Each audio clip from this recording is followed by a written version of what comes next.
From the Albuquerque Journal, this is the leading news. I'm Gino Gutierrez. It's Thursday, October 30th. Here's what we're covering on today's episode.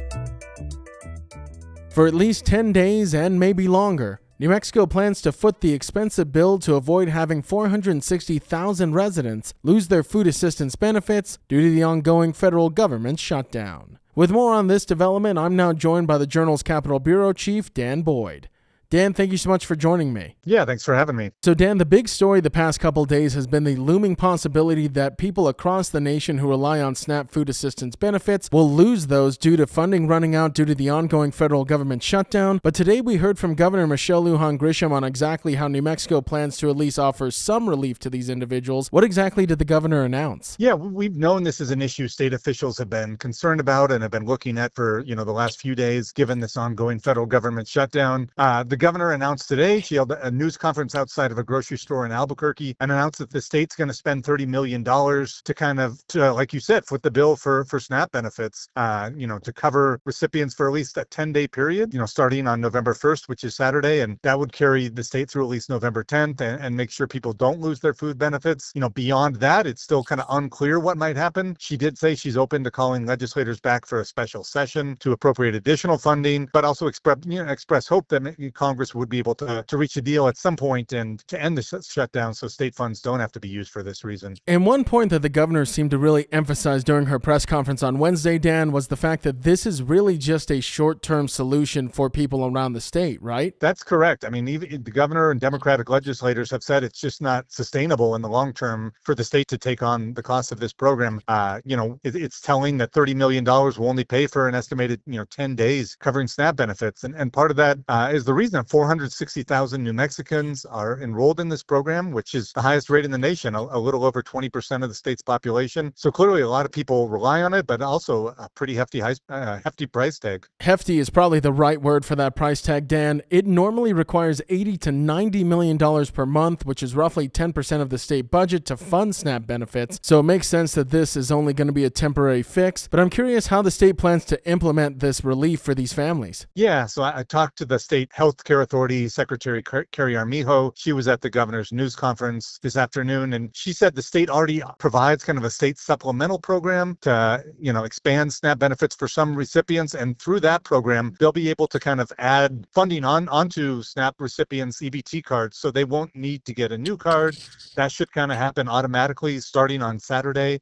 She did say, that only about a third of their usual monthly benefit would be loaded on there. That's due to, to the limited funds the state has kind of currently earmarked for this purpose, but trying to kind of make this as seamless as possible. And the state is still not even sure if they might get reimbursed for this money. Both the governor and the healthcare authority secretary said, acknowledge there's a good possibility they won't be reimbursed for the $30 million, but they did say that the state's congressional delegation is going to try to see if they can recover those funds once the government does reopen. And Dan, you mentioned earlier this interview, over 20% of the state's population relies on SNAP benefits. Just to give our listeners some statistical figures to put that into perspective, that's roughly 1 in 5 New Mexicans. And when you look at individual groups, that's 169,000 children and 51,000 seniors that rely on this. We've seen in recent days how food banks across New Mexico are planning to shoulder this increased need. We've even seen restaurants across the state planning to offer free meals to family and children. A lot of entities planning to band together now, the government, but it's still not enough. Yeah, that's right. I mean, some of my colleagues have reported in recent days on food banks kind of ramping up their preparation, and some restaurants saying that they'll let,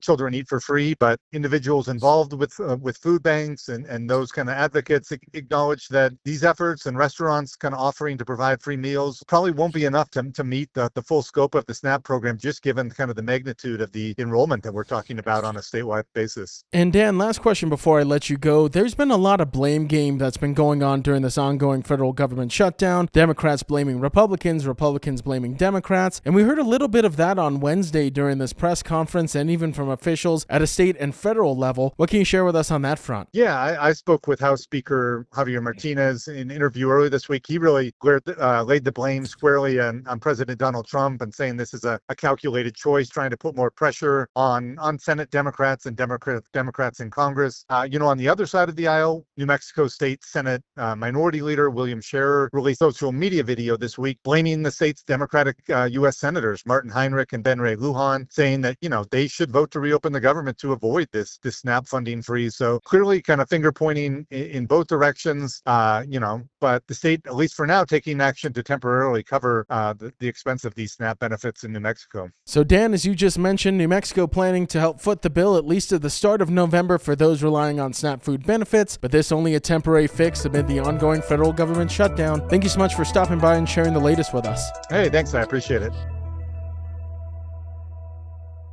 In other headlines from the newsroom, a jury has ordered the city of Albuquerque to pay $1.085 million to 7 police officers who say they were retaliated against by Albuquerque Police Department leadership after a commander's son was dismissed and quickly reinstated from the police academy in 2023. The officers claim they were punished for reporting nepotism and dishonesty involving Cadet Joshua Vega, the son of then Commander, now Deputy Chief George Vega, who was terminated about lying about failing to razor shave his head as required. APD leaders later investigated the officers for alleged hazing, which their attorney called a, quote, fabricated retaliation. Jurors agreed with the officers' whistleblower claims, awarding each $155,000 in damages after a week-long trial. City attorneys argued the investigation was a legitimate response to a hazing complaint, not retaliation, and that the officers faced no pay loss or demotions. 3 of the officers have since returned to work at the academy. The New Mexico Supreme Court has scheduled a 3-day trial starting on December 1st to decide whether McKinley County District Attorney Bernadine Martin should be removed from office following allegations from Attorney General Raul Torres that she has failed to perform her duties. Torres' petition accuses Martin of violating state procurement laws, creating a hostile work environment, and driving away all staff attorneys, leaving her to rely on contractors. Martin, the state's first female Navajo District Attorney, denies any wrongdoing and says her office was, quote, defunded by lawmakers, forcing her to handle about 600 criminal cases alone. She argues the case is politically motivated and that her prosecutorial discretion is being improperly challenged. The Supreme Court has recently rejected her bid to limit the case's scope to her current term. Torres' office has since taken over 2 major criminal cases, a rape and a murder, both of which Martin's office had dropped. The trial will be overseen by retired Judge Alan Malott as special master, with the state Supreme Court issuing the final decision, as New Mexico law allows district attorneys to be removed for only gross incompetence or failure to discharge their duties.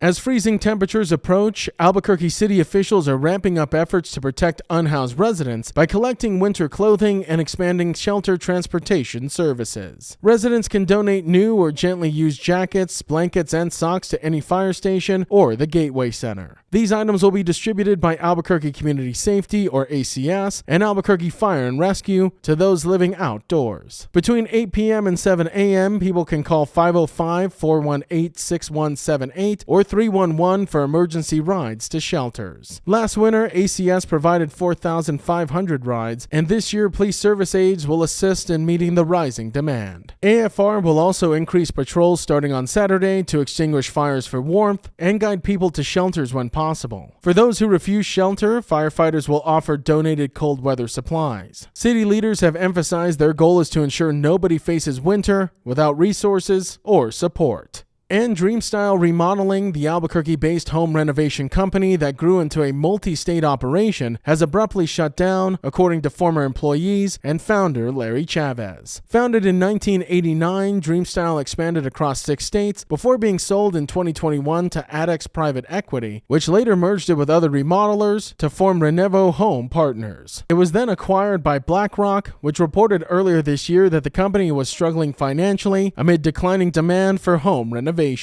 Chavez said he learned of the closure this week and now plans to buy back and revive the company beginning in New Mexico. Chavez said, quote, "We spent 35 years building that business and that brand, and we're going to rescue it." Dreamstyle had roughly 750 employees at the time of its sale, including 250 in New Mexico. Calls to its offices in New Mexico and Arizona went unanswered. The Leading News is powered by the journalism of the Albuquerque Journal. If you enjoy hearing all of the stories we share with you here daily, please consider becoming a digital subscriber to the Journal by utilizing the discount code in our show notes. Every subscription helps support local journalism and allows us to provide you with the news that matters to you. Now taking a look at Albuquerque's weather forecast. Today you can expect sunny skies with a high near 71, and as for this evening, mostly clear with a low around 39. To keep up with all the latest news from the Albuquerque Journal, you can visit our website at abqjournal.com. That's the Leading News. I'm Gino Gutierrez. We'll be back tomorrow.